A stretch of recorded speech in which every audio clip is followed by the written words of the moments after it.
All right, guys, welcome back. So today, on episode 2 of Gringo Cooks Mexican, we're gonna do some birria. All right, and then future videos, I'm gonna do.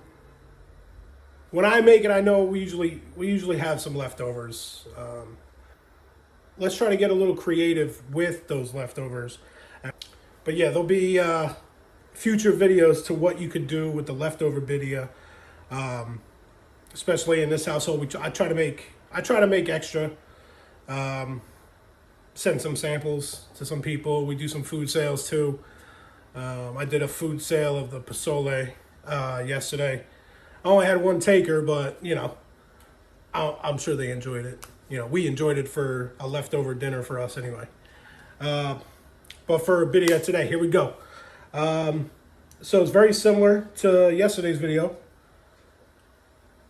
I'm start off with 1 onion. Behind me, I got 2.5 gallons of water, bringing it up to a boil. All right, and then we're gonna start it like we did with the pozole. We're gonna take 1 large onion.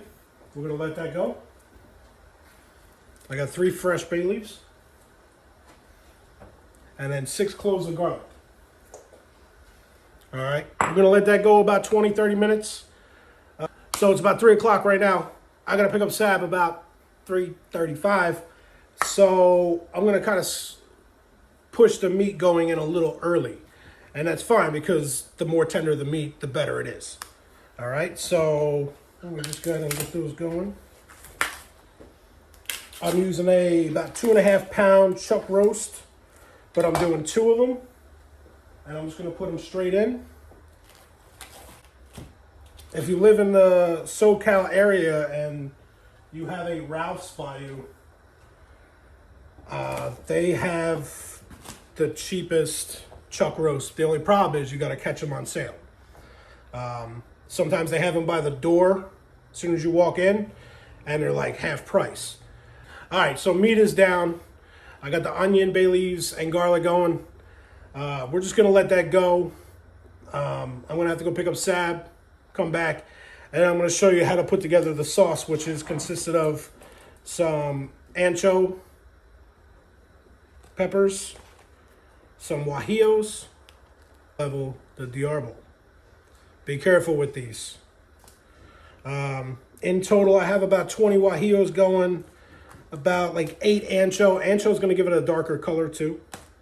And then only 5 diarbols. The diarbols, where you get that spice. And like I said, I'm only using 5 for 2.5 gallons of water. It still comes out pretty spicy. So just be careful with the spice level. But what I like to do with the peppers, I like to take some of the stock after the beef's been cooking a little bit, and I kind of steep them in a separate pan off to the side, soften them up a little bit, and then I blend it and then add it to the meat. All right, but I'll show you guys that a little bit later. All right, guys. So I prepped the peppers, basically the ancho and guajillos. Trim the tops, slice them open, pull the seeds out.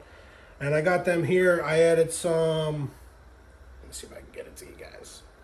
I added about 2 tablespoons of cumin seed, 4 cloves of garlic, about a tablespoon of oregano, and some stock, almost about a quart of stock. So now I'm going to put it on the stove top.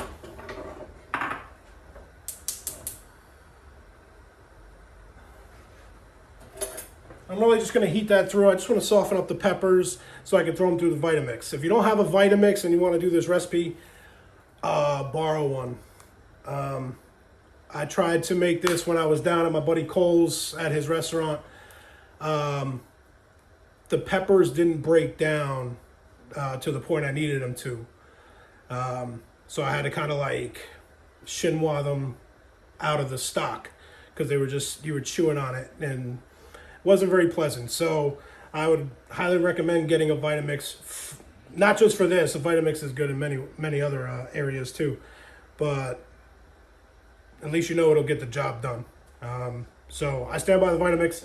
But yeah, all right. So I'm gonna let that go. Then I'm gonna blend it,